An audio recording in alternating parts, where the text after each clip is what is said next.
Hey, good morning, everybody. This is Nate Charles with an ad hoc edition of the Rule of Law Brief. I woke up to the news this morning, same as everybody else. So I'm just getting up to speed on the strikes on Venezuela that took place overnight. Much like the rest of you, I'm going to have more thorough analysis on this as the details come out. But for now, there are just a few things that we should address. One, it does appear that we have arrested President Maduro of Venezuela and his wife.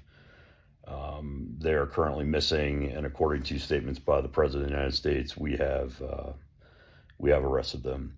Um, so we are actually legally allowed to do that, when I say we, I mean the United States of America.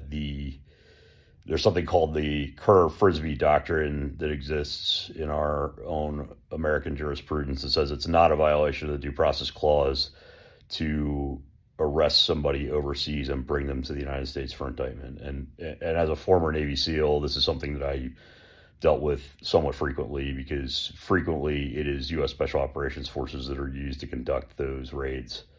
That is something that is legal under American law.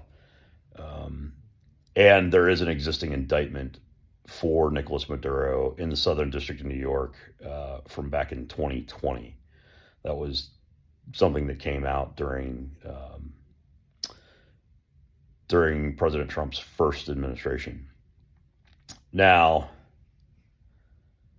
that makes the arrest legal, but the evidence backing up the 2020 indictment is pretty thin. The Southern District of New York is arguably the most elite prosecutorial body in the United States. So I have some level of confidence that they put some intellectual rigor into this, but the publicly available evidence backing up the 2020 Maduro indictment is pretty thin. The United States might still have classified information or other evidence that backs it up. I just don't know. That stuff's not available at this point for me to analyze, but we'll probably come to find out more about that over the next few weeks.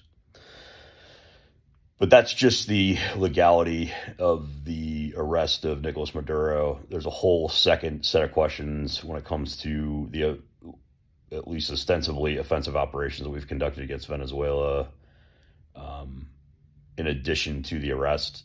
And there's a whole separate set of legal questions that go with that. I'm still looking into that, and it's not entirely clear what the legal basis is for the offensive operations against Venezuela, but we'll have more for you as that develops.